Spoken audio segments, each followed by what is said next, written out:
Do ponto de vista das emendas, também ainda me atendo às importantes reflexões que o deputado Roberto Mesquita aqui fez.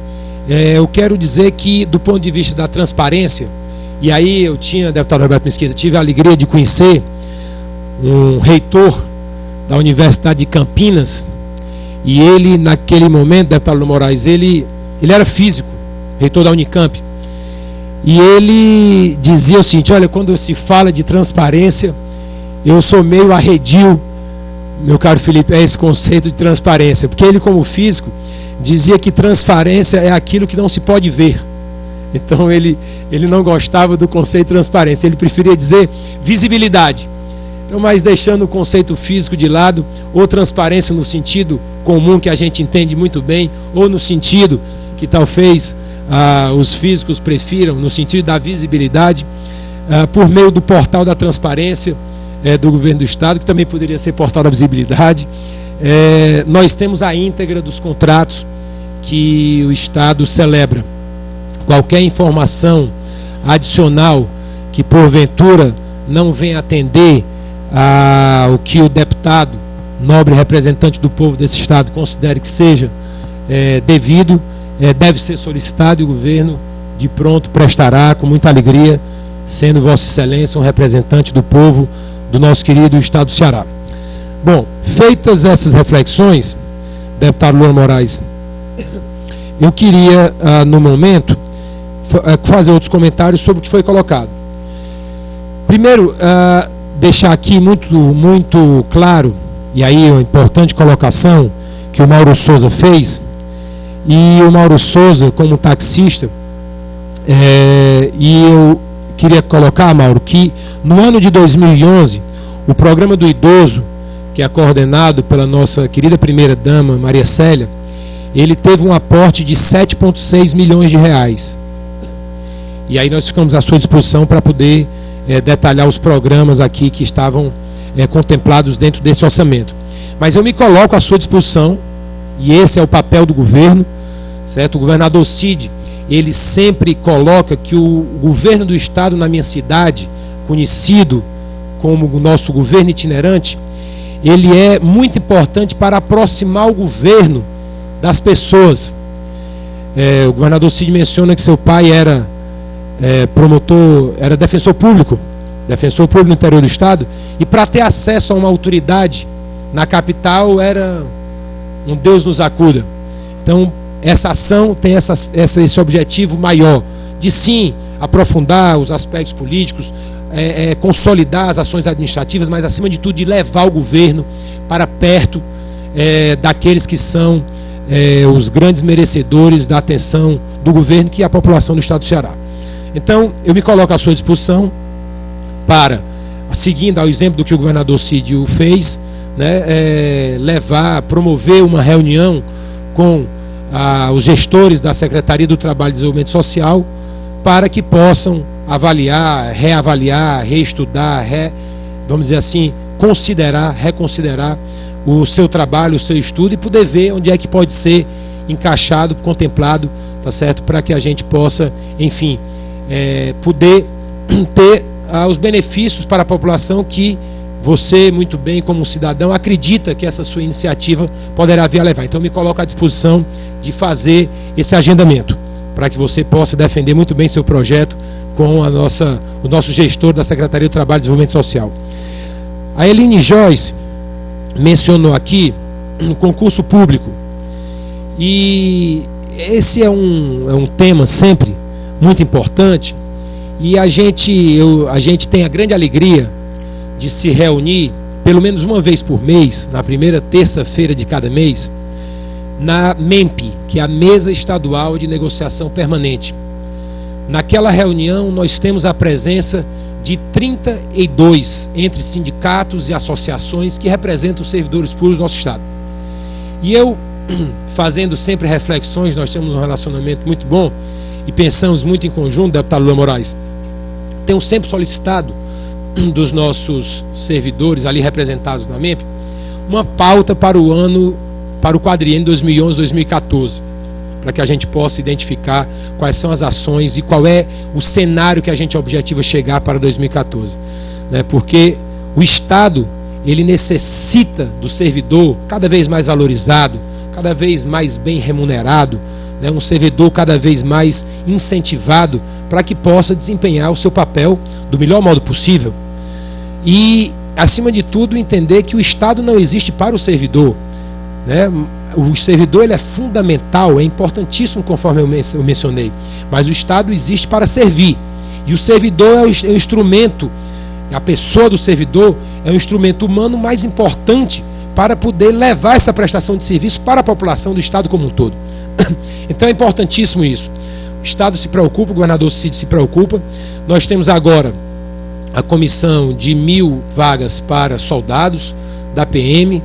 Do ponto de vista da perícia forense, nós estamos aí elaborando um concurso, discutindo para o preenchimento de 177 vagas de peritos. Inspetores da Polícia Civil, o número que nós estamos trabalhando para ser, obviamente, ratificado é em torno de 732 inspetores. Quando a gente fala do sistema que a Sejus cuida, que é o sistema prisional, nós estamos promovendo também um aprofundamento para concurso de 800 vagas de agentes penitenciários. Bom, esses são alguns. A gente vai promover concurso para o novo DAI que foi criado, o Departamento de Arquitetura e Edificações, concurso também para o DR, o Departamento Estadual de Rodovias, que teve o seu nome ajustado quando da criação do DAI. Então existem sim algumas iniciativas como as que eu mencionei que estão sendo previstas. Do ponto de vista até da educação mesmo, que eu tenho tido a alegria de, junto com o deputado Lula Moraes, a gente aprofundar uma série de agora estudos a respeito dessa temática. Nós estamos aí imaginando um universo de 2.000 vagas de nível médio para a SEDUC, para a área administrativa. Então esses são os números que a gente tem hoje trabalhado e tem procurado aprofundar para prover o Estado cada vez mais por meio de servidores natos e de outros instrumentos que a legislação considera como sendo instrumentos modernos e que possa atuar no sentido dessa prestação melhor, para a gente prover o Estado dessa condição. É importante a gente também fazer uma reflexão que o servidor, e às vezes quando a gente discute política salarial, e o governador Cid assumiu um compromisso de se reunir com os membros da Mesa Estadual de Negociação Permanente 3 vezes por ano, sendo uma vez para discutir campanha salarial e 2 vezes sem discutir qualquer item de impacto econômico.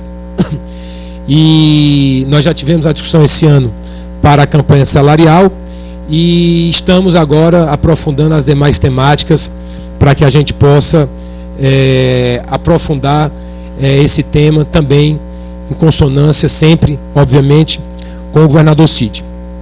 Mas eu queria fazer a reflexão da Thalina Moraes dentro desse contexto, que o servidor, ele, comparado com o membro seletista, né, ele tem um aspecto de aposentadoria. Às vezes se reclama um pouco da remuneração quando da atividade, mas levando em consideração a estabilidade, partindo do pressuposto que é um servidor que é a grande, enorme, esmagadora maioria do nosso Estado, comprometido, então ele tem a estabilidade e tem uma segurança de uma aposentadoria com um salário bem acima da grande média do teto do INSS brasileiro. Deputado Sérgio Aguiar, alegria recebê-lo aqui, seja muito bem-vindo, alegria recebê-lo. O teto do INSS que hoje leva a um aposentado que é seletista, um teto de R$ 3.689,66. Então, não deixa de ser um servidor público que ele se aposenta com a integralidade do seu salário, uma vantagem que também deve ser colocada a todos aqueles que se dispõem de modo muito altruísta a colaborar no serviço público, no caso como um servidor público, aliás que o governador Cid Gomes se orgulha de ser o servidor público número 1 desse Estado. Então, para encerrar, deputado Lula Moraes, eu queria ressaltar, não sei se eu encerro agora ou o deputado Sérgio Aguiar fazer algum questionamento, ou eu já encerro minha participação, como é que você... Não necessariamente. Então eu vou deixar voltar para você, para Vossa Excelência, para nós depois definir. Muito obrigado. Pois não, deputado. Secretário. Queria já transformá-lo em deputado. Mais alguma colocação? Deseja? Se não, vamos para as considerações finais, secretário. Vai aqui. Seria para mim uma grande alegria, deputado Lula Moraes, mas não tenho cancha para tanto. Bom, primeiro fazer um rápido comentário sobre o deputado Roberto Mesquita, muito bem mencionou. Primeiro elogiar o deputado, teve aqui a hombridade de reconhecer que o comentário que tinha feito não estava de 100% perfeito. Então, quero obviamente reconhecer que eu acredito ser muito importante, né? Nós não temos o domínio do conhecimento pleno das coisas, né? Todos nós estamos aprendendo a vida inteira.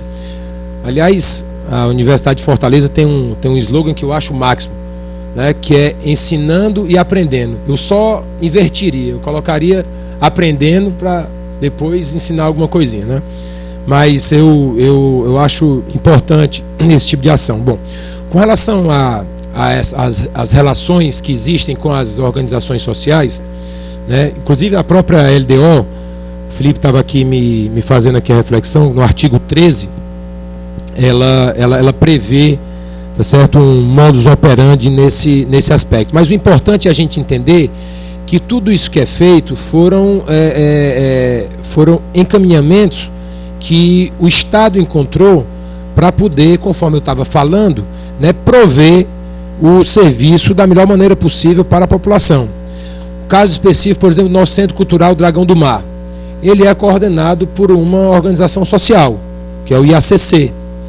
Nós temos toda a política de emprego que é operada no âmbito do CineDT, ele é, né, operado por uma organização social que é o Instituto de Desenvolvimento do Trabalho, coordenado, presidido pelo nosso querido de Assis Diniz.